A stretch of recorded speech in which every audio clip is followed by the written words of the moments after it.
You're listening to the Sticks in the Six podcast. Here are your co-hosts, Andrew Forbes, Peter Barricini, and Alex Hobson.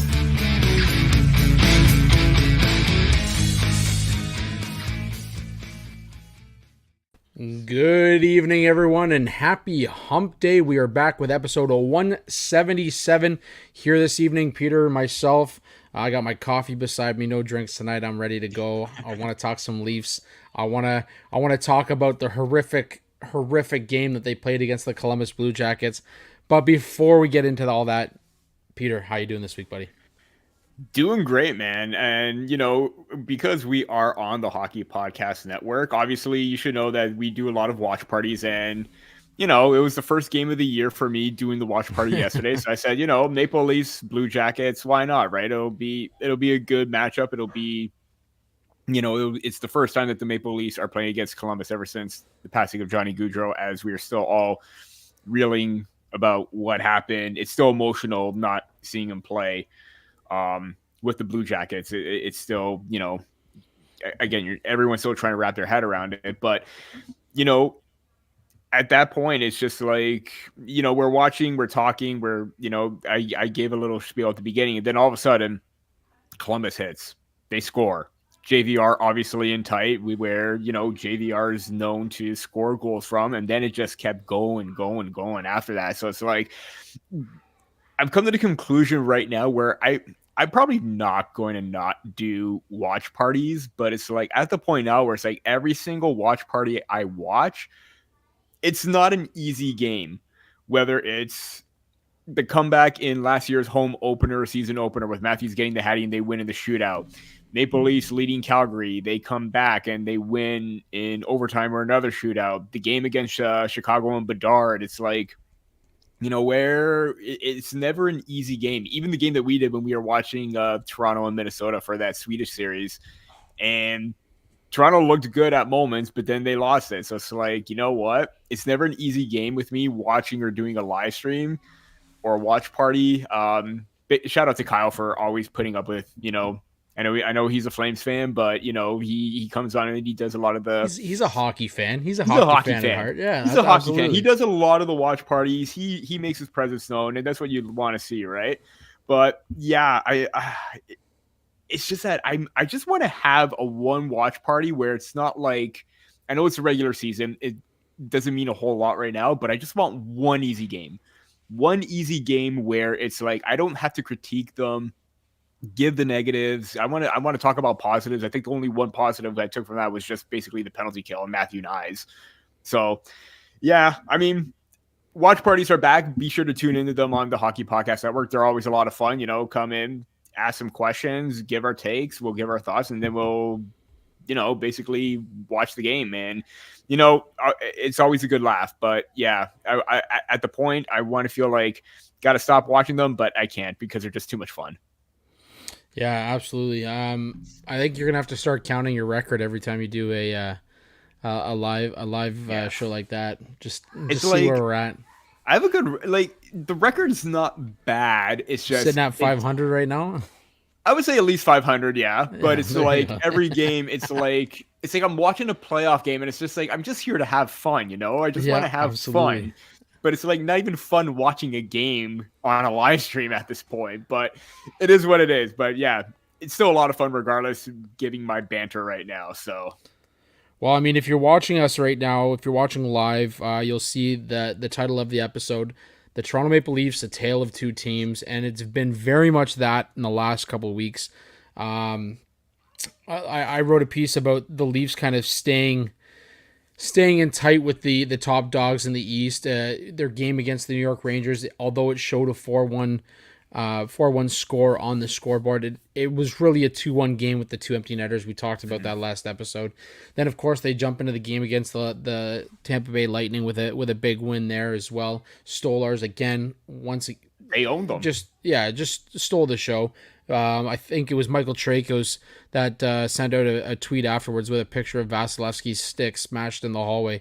The remnants of Andrei Vasilevsky, which is, it's funny because that's something that you and I talked about during the preseason, was that this is a guy who's played the most games of any goaltender in the last 5 years. We're ready to see a decline in the Tampa Bay Lightning. Not only that, but they kind of let their captain, their leader, walk in the offseason as well. And then, of course, the Columbus Blue Jackets game comes around, and as you mentioned, you did a live cast with the a watch party with Kyle, and things obviously didn't turn out the way that Leaf fans would hope that it would turn out against a lowly team, and all the credit to the Columbus Blue Jackets with everything they've gone through this offseason. Yeah, they have put their best foot forward, and they are playing for something. Game they played in, they've made it tough. So it's like they may not make the playoffs, but they're not going to be an easy out anyways. But don't count them out. Yeah, exactly. Like they're very much, they have something to play for, and you can see it. So I mean, in saying that, I think it's important we get right down to the heart of this conversation here. The tale of two teams. What did you see against Tampa Bay that made them so dominant? I mean, this is a team that over the last number of seasons we've seen Tampa Bay in the playoffs.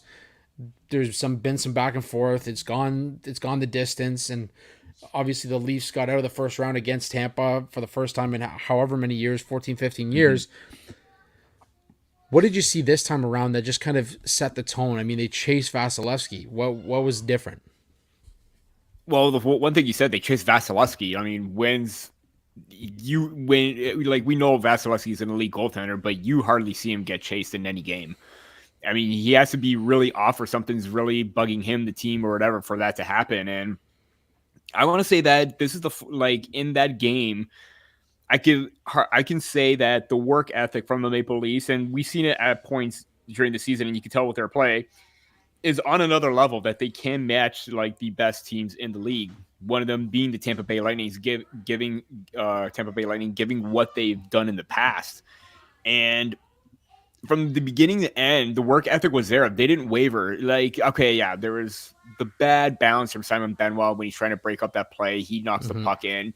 But from that point on, they didn't waver. They continued to fight back. They were dialed in. They dug deep, and they continued to press forward.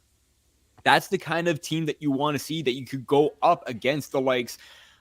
Again, we talked about how maybe Tampa Bay may be in decline, but they're still a pretty damn good team up and down the lineup. If Vasilevsky's on his game and he wasn't struggling, who knows what could have happened. If Kucherov and Point popped off on the power play, if it were for the PK itself too, being a factor itself, that could have played a different factor as well, or changed the tide of the game. And the Maple Leafs stayed strong. They were headstrong from beginning to end. And the fact that they continued to press made life miserable, charged in, and they took advantage of their opportunities. And again, some of those goals that Vasilevsky led in were uncharacteristic, to say the least. I mean, usually that glove hand, he would have saved that on the first Nylander goal. The power play goal for Matthews, it looked like it kind of cuffed him, and he was just there to pop the rebound. And even the other one where it goes 5-hole and off to the far post on the other side and in. Again, very uncharacteristic of Vasilevsky, but I do think that the work ethic was there, the drive, and the ability to continue to put pressure, because even in the postseason where Tampa Bay was mounting the pressure, Toronto would bend, but they wouldn't break. But you saw the pushback this time around. You didn't see a pushback where it was one of those opportunities, like they just needed that one opportunity in order to be successful in overtime, and they got it. But they mounted the pressure, and it was continuous for a full 60 minutes. So that's the one thing I noticed in that game. Yeah, I'm trying to find it here. I'm trying to find a tweet that I had read prior to the it was prior to the Tampa game, I believe, where it talked about, it was looking at the top goalies, in the league so far in terms of like goals saved above average or oh, was that a Jay Fresh one? I don't know if it was a Jay Fresh, but regardless, Stolarz was number 2, and you didn't see Vasilevsky. And I don't want to take anything away from Vasilevsky, because, like, let's be honest, he's a top 3 goaltender in the league, if not the best goaltender in the league over the past 5 seasons. I think I may have found it. The best and worst goaltenders, goals saved above average. That was the exact October 20th. Ottinger, Stolarz, Montembeault, Shesterkin. Yeah, were the top 4. Right. So and look at the worst goalies. If you who the top, let's say 5 worst goalies that they had there. Five worse. Alexander Georgiev, Ivan Fedotov, Anton Forsberg, Stuart Skinner, Calvin Pickard, and Devin Levi. Okay, so nowhere. I mean, this is kind of what I'm getting at. Vasilevsky is nowhere near the worst goaltender in the league, right? Like we can both agree on that. Yeah. But he's taken a step back from being one of the best goaltenders in the league, because when I was on with Mike Fink, I think, from the Hockey Writers, and we were talking about, we were doing an Atlantic Division preview, and I asked him, I said, do you know who the backup is for Vasilevsky in Tampa Bay? And he couldn't name it. He couldn't name it. And aside from people who are daily looking at NHL stats, looking at NHL rosters, looking at all kinds of things to do with the NHL, like the people that are completely invested, Jonas Johansson would not be a name that the average hockey fan would know. I can guarantee you that there's some Tampa Bay Lightning fans who don't know who Jonas Johansson is. Even after last year. Because over the last 5 seasons, Vasilevsky has played the most games out of any NHL goaltender. And it's time that he takes that step back. And I think that's what we're seeing now. We're seeing him, how many times in the playoffs did he absolutely stun the Maple Leafs with incredible performances, stealing games for the Tampa Bay Lightning when they probably didn't deserve to win certain games against the Leafs. Yeah. He was the guy that got the job done, and rightfully so, they won the game. And now you're kind of seeing that step back, because there is that fatigue factor. I mean, he's still a phenomenal goalie. He's still, me personally, I still think he's a top 3 goalie in the NHL. That said, there comes a point when you're tired.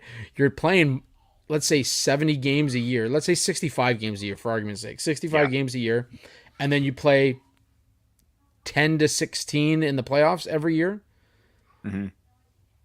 That catches up to you. It's going to catch up to you. So I think that's what we saw in the Tampa game. There were certainly some uncharacteristic goals against. The other thing I want to say, and like, this is not a knock on Tampa because they've started off the year fairly well. There's a changed culture in that room. You don't have Steven Stamkos, who comes back from a nearly broken leg to score a goal, and then in your Stanley Cup run. This is not the same team. You don't have that top pairing of Hedman Sergachev anymore. That's exactly it. So, yeah, I don't know. I just there's a lot to unfold with the Tampa Bay Lightning, but the point is the Leafs went against one of the teams that have been a perennial contender in the East and in the Atlantic in the last number of years, and now they've taken that and they took advantage of their opportunity to, 1, steal some points in the Atlantic, but 2, steal some points against a team that could ultimately beat them out in the East as well. Anyways, in saying that, I know you have a note here about kind of karma versus Vasilevsky. Yeah, I think you know what I'm talking about the pregame thing. Yeah, absolutely. I don't know if you want to touch on that. Yeah, so if you saw the clip of Vasilevsky, like, he's doing his pregame thing or whatever, he goes in and he snow showers Morgan Riley. And I don't know if that's just like one of those things where you try to get into the opponent's head, but Morgan Riley's just looking at him and just like, bro, like, what? Like, just do your thing, just warm up, save the trash talk or save anything else that you got for the game. And you don't want to jump to conclusions, but if he was trying to get inside the Maple Leafs head, it did not work at all. So those mind games that he was trying to play kind of bounced back at him, because in the end, Toronto just took it to him. They managed to get tough shots on him. They got goals by him. And in the end, they pulled him. John Cooper pulled Vasilevsky. So again, you always go back to the thing about karma. It kind of feels like a real thing at times. It kind of felt like that, where he tries to go in, he tries to do his thing, and even throughout the whole entire game too, Tampa was trying to get into Toronto's head, and Toronto was not having any of that. It's like you mentioned before, it's a different, not necessarily I wouldn't say a different culture, but it is a different team where you don't have the same core that you've had the last 4, 5, 6 seasons right now, where you were basically on top of the league and you made 3 straight cup finals, winning 2 of them. This is a different team where, again, you don't have Stamkos, you don't have Sergachev. Vasilevsky definitely looks like, the workload is catching up. You don't have that same back end or that same, grit bottom 6 that can still produce, but also get inside your opponent's head and stick it to you as well. I just don't understand what he was trying to do there, because he's lucky that maybe Ryan Reeves didn't say anything, because you would expect that Revo probably, if that was done to him, Revo probably would have had a few choice words for Vasilevsky.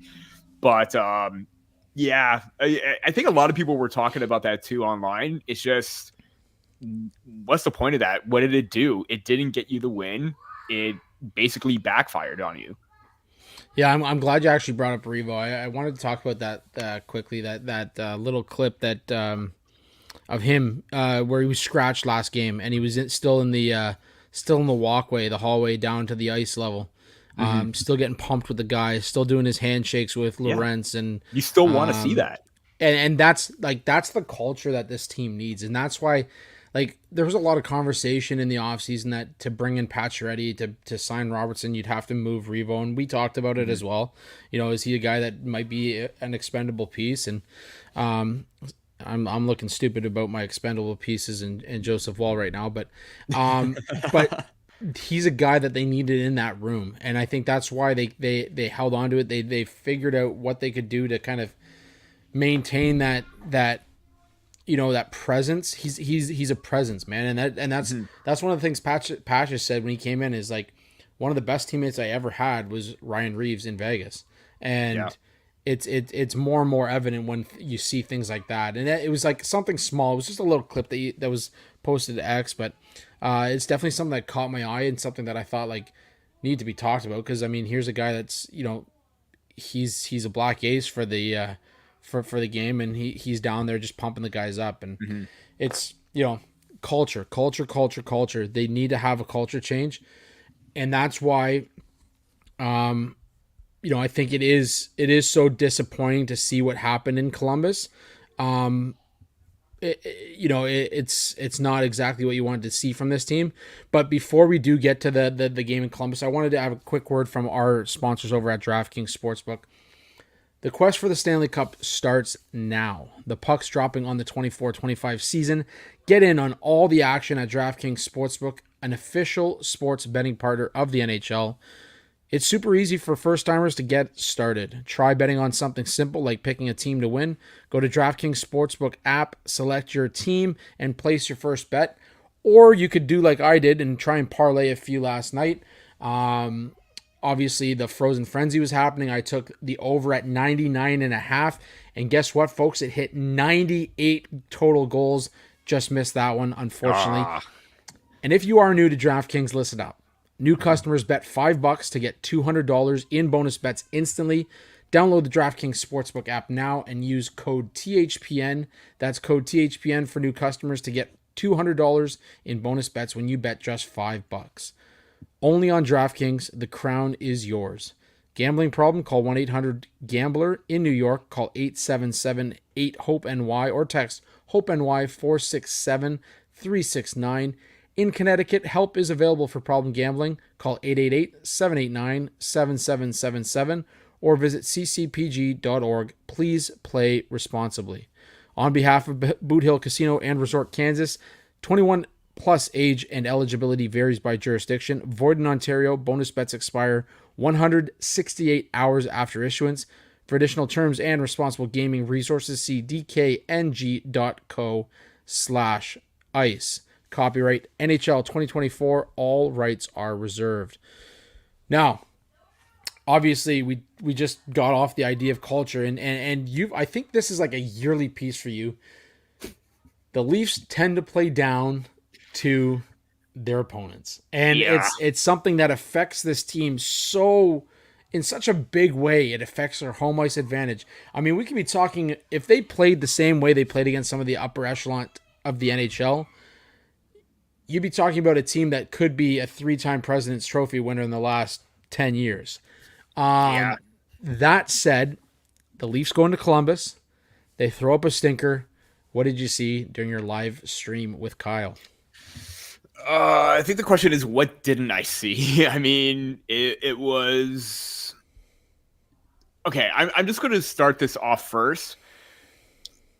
In the first 2-3 weeks last season, you saw quite a few bad games and bad outings from the Maple Leafs. There was the opening game against Montreal where they were down. Matthews hat trick, came back, won in a shootout. There was that lead where they had against the Minnesota Wild, kind of almost lost it because Ilya Samsonov wasn't that great. There was the game against the Chicago Blackhawks where, Connor Bedard's first game in Toronto, everyone's excited for that, but Chicago, not a team making the playoffs, and they end up losing that game. So I will say this, there were more bad outings in the first few weeks of last season than there were this season. I think ultimately you could say that this was the one bad outing out of the first 2 weeks of the season, which, if you're the Maple Leafs, I don't know how you're going to take that because you don't want to get trounced or get bounced 6-2 no matter who your opponent is.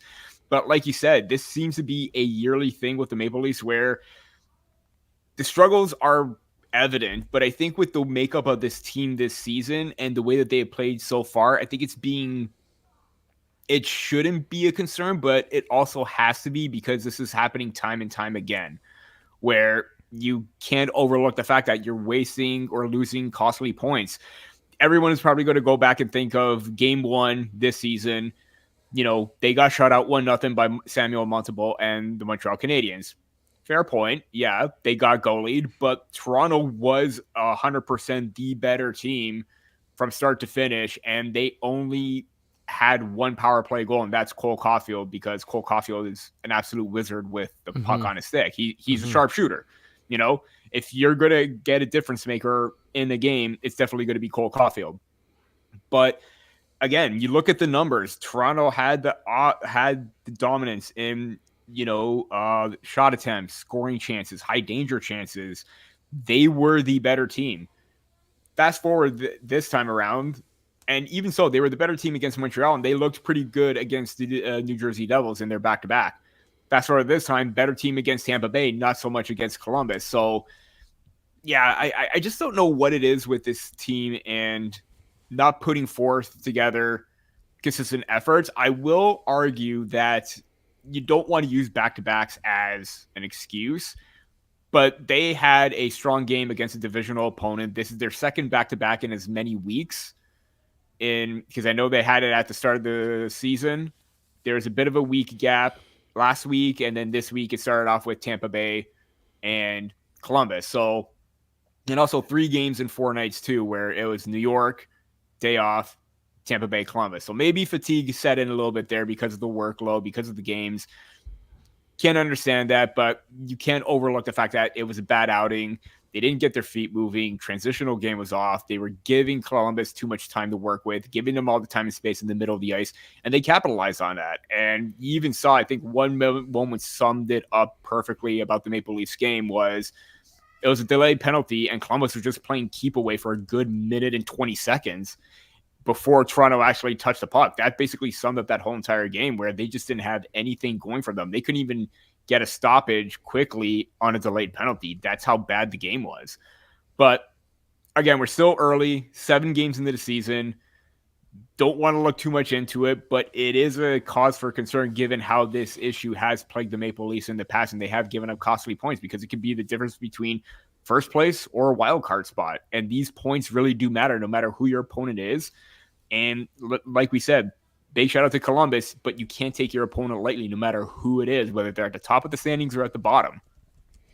Yeah, I know, 1,000%. Like I said, I mean, it's noticeable. It's something that we talk about. You talk about specifically every year, and I mean, why not? It's an ongoing trend. It's a culture shift that this team needs to make.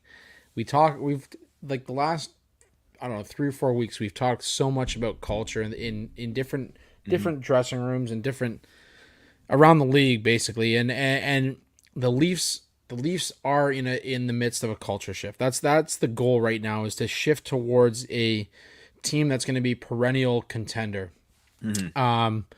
And we talk about how the Leafs or Leafs Nation can be A little spoiled. overreactive sometimes. Yeah, well, not even overreactive, but spoiled at times, knowing that they haven't made or they haven't made the second round, or they haven't made the conference final. The fact is, out of 32 teams, the Leafs are one to have made the playoffs for the last since Matthews made it into the league. Yeah, right. Matthews era began. So, in that sense, there is some, the Leafs are a playoff team. They are quote unquote a contender. They are not yet a Stanley Cup contender. Mm-hmm. And I think that's the difference that needs to be looked at by those within the organization and say, hey, like, what can we do here to fix this issue? Because right now we're not there. And I should follow that up with this team that they've put together, this roster they put together this season. They have the most depth that I've seen in a while. They still have two players that could add to this offense on LTIR. They've got one of the best defenses they've had in quite some time. And right now, Anthony Stolarz is doing more than you could have asked him to do.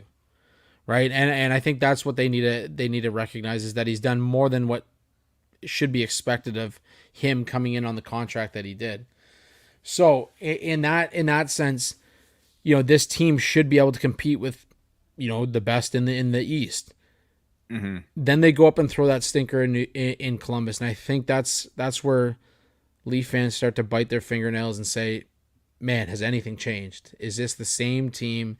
Are we plagued with the same storyline that we're going to see every single season?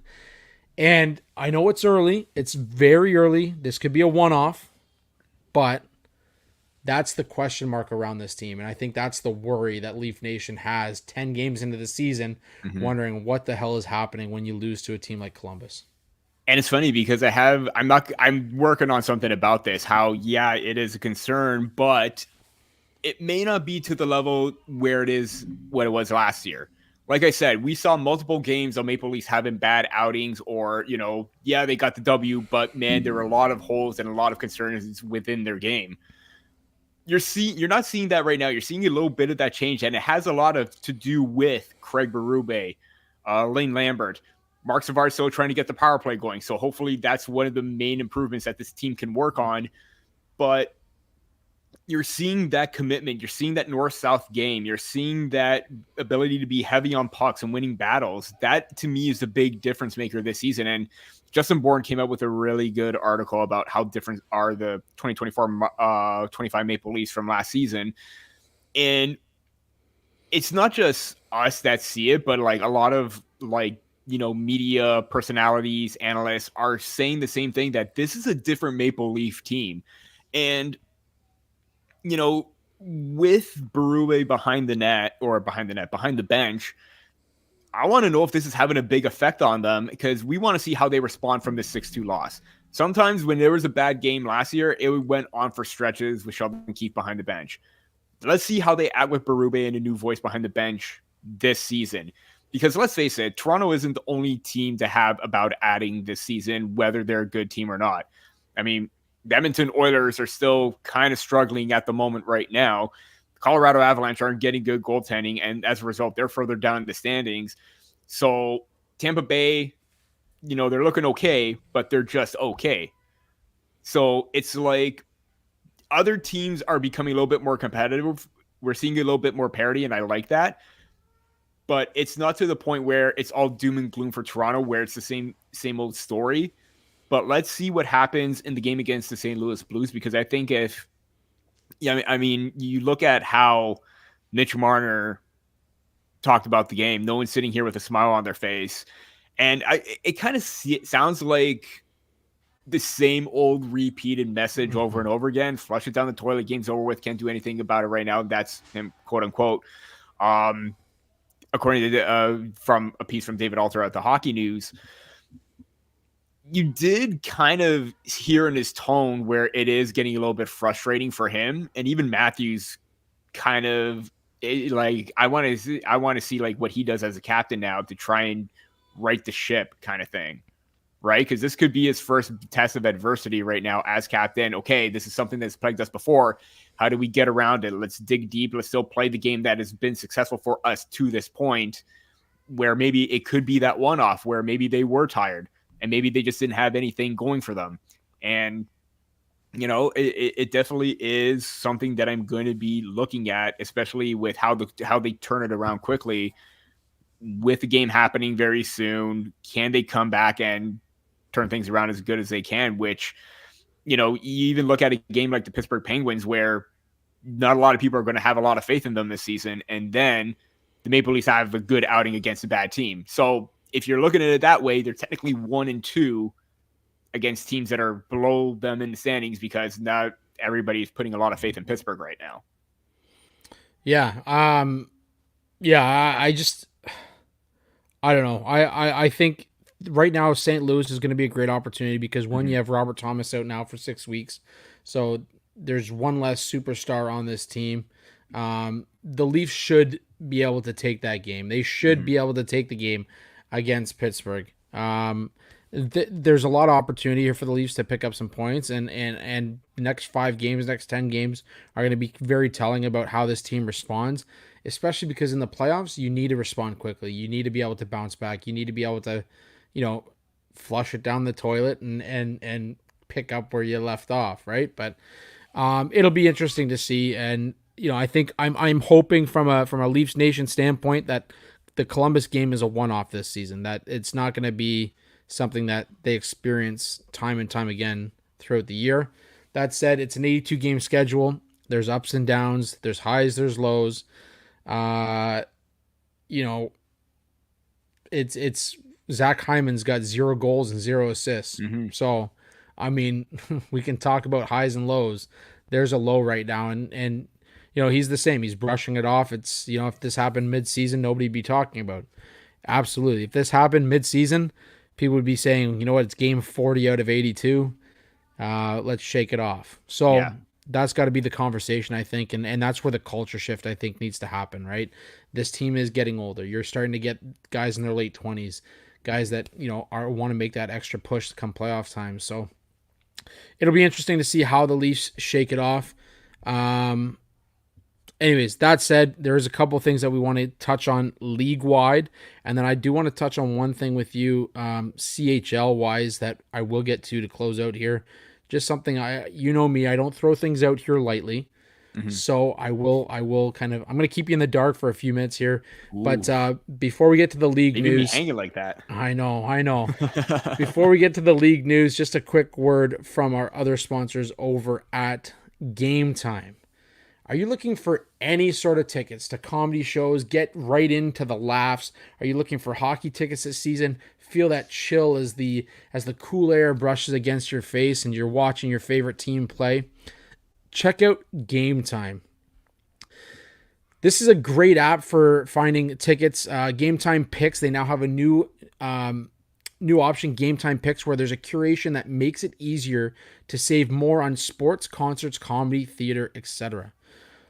All prices are all-in pricing. Toggling this feature shows the total up front with no surprise fees at checkout, like Ticketmaster. Seat views, get a panoramic view from your seat in the app before you buy.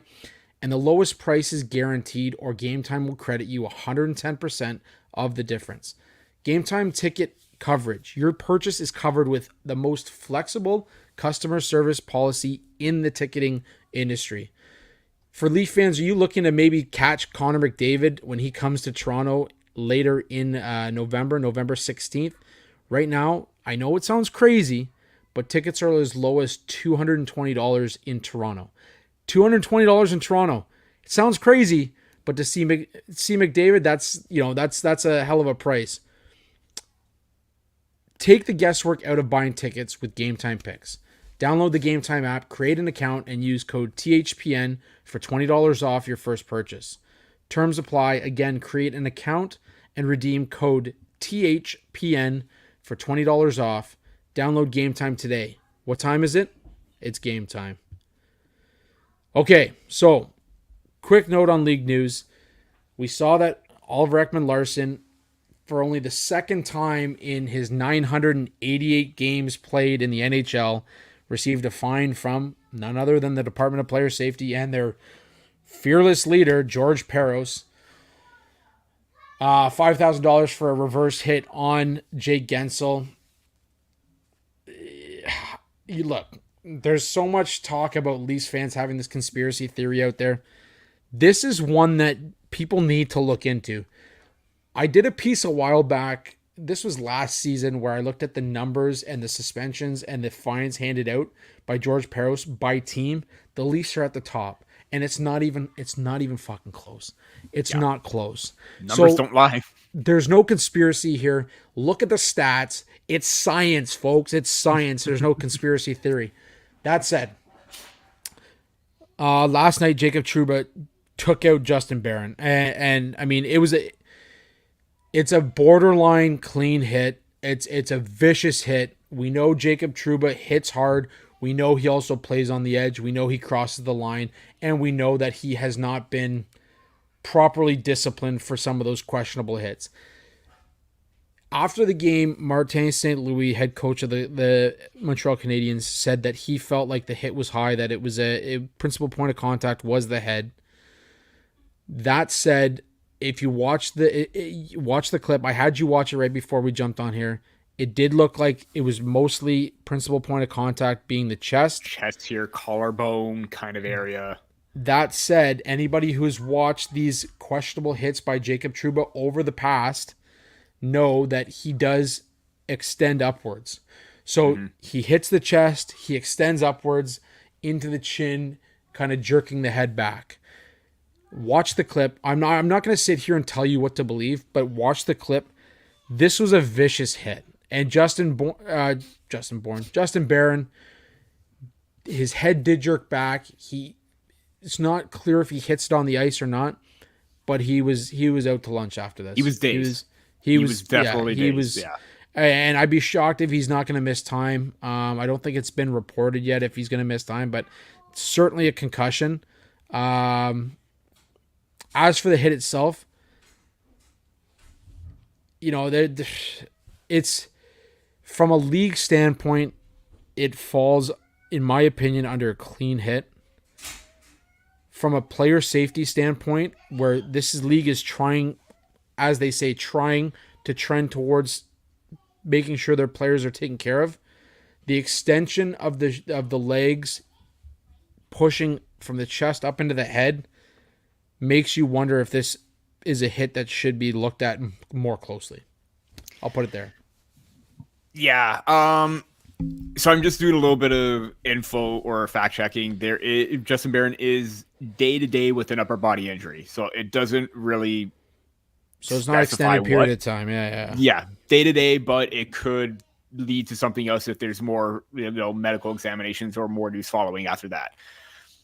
Yeah, I saw the hit because I told you I may have missed it. I was out of the loop until I saw that, and on the main follow, it did look like it hit him in the head because, you're a little bit far back. You really don't have the full angle. When you got a little bit closer, it did look like it hit him at the upper part of the chest, and then he extended up, hitting his head. We have seen that before. It may not be the point of contact, but it does hit him regardless. And I hate that rule because even if you don't intend to hit him, you still manage to get him at a certain point seconds later. It's a split-second decision, or it's a split second where a motion can move upward and you still hit him in the head, even though if it wasn't your intent. That to me, I think the main principal point of contact needs to needs to be abolished at this point, because if you hit the head, you hit the head, whether it was intent or not, or it rides up. We saw Morgan Riley, a clean record, get suspended for 4 or 5 games because his cross-check, which hit Ridley Gregg in the shoulder, it rode up and hit him in the head, and he got suspended for that.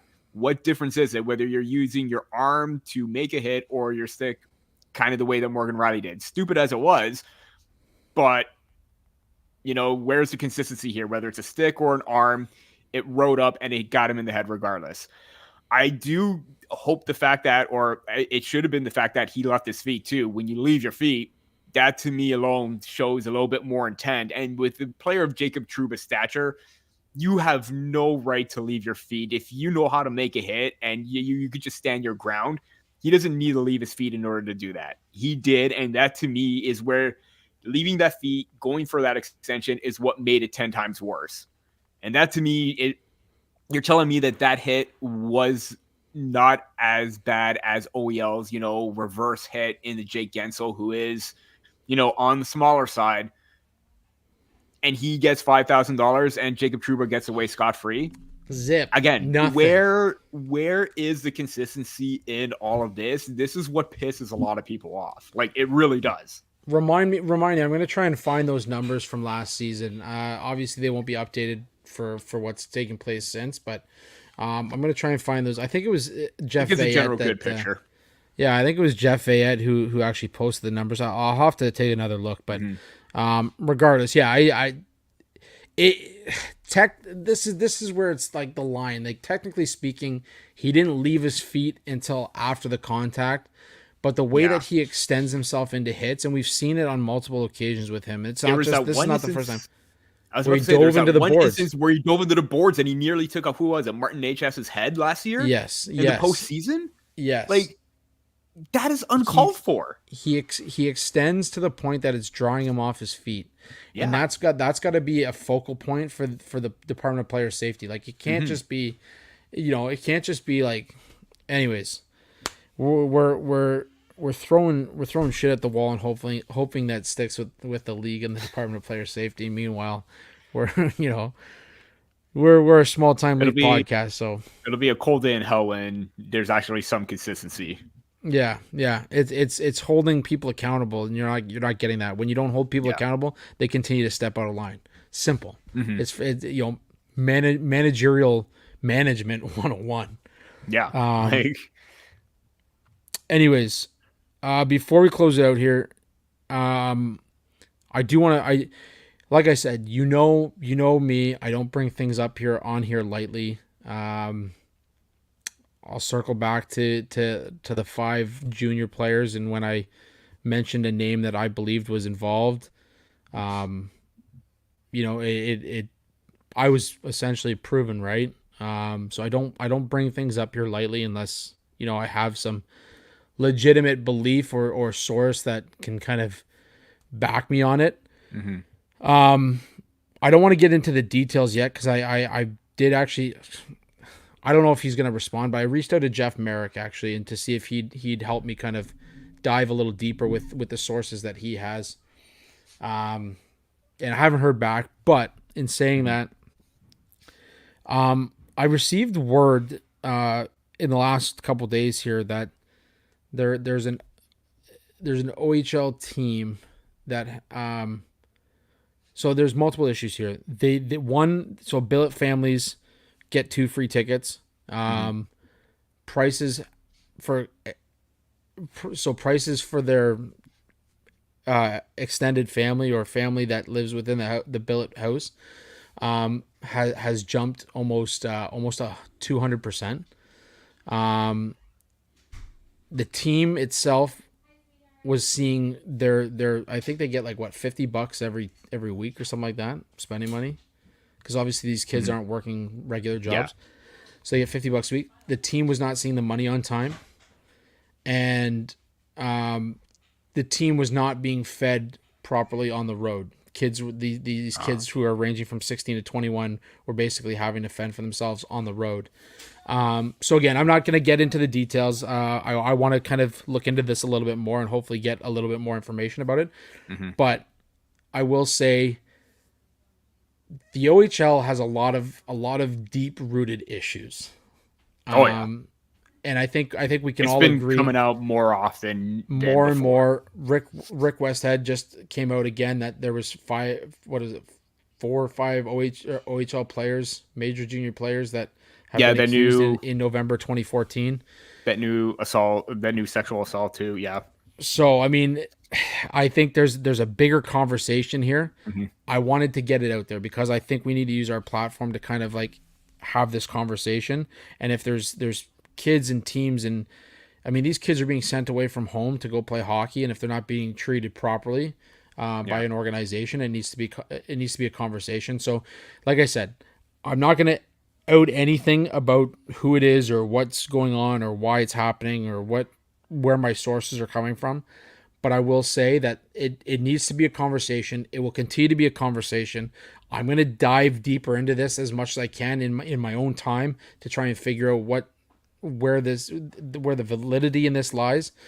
That said, I think it's, if there is somebody that knows more about it, please feel free to reach out to me via DM on X or whatever. You can email the podcast at 6in6.thw at gmail.com and let's have a conversation. I'd be more than happy to use this platform as a platform to discuss ongoing shady shit that's happening around the major junior league. Mm-hmm.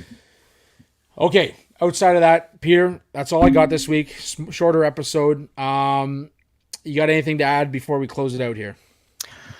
Not really. No. I mean, again, it kind of seems like a short episode from when we recorded on Sunday, but still a lot to talk about 2 different games, 2 different outcomes. So yeah, this is, we really got nothing else to say at this point. Yeah, no, it's been a good episode. Obviously, we'll check back in next week with a little bit more info on around the Leafs and how they've developed since the Columbus game. Likelihood is we're going to see Joseph Wall next week, so we'll see how he comes back from his groin tightness. Outside of that, big shout out to the Hockey Podcast Network for having us as part of their family on the network. Shout out to DraftKings, Gametime, the Indie Ale House, and all those that have joined us en route to 177 episodes. Until next time, until next week, episode 178, go Leafs go.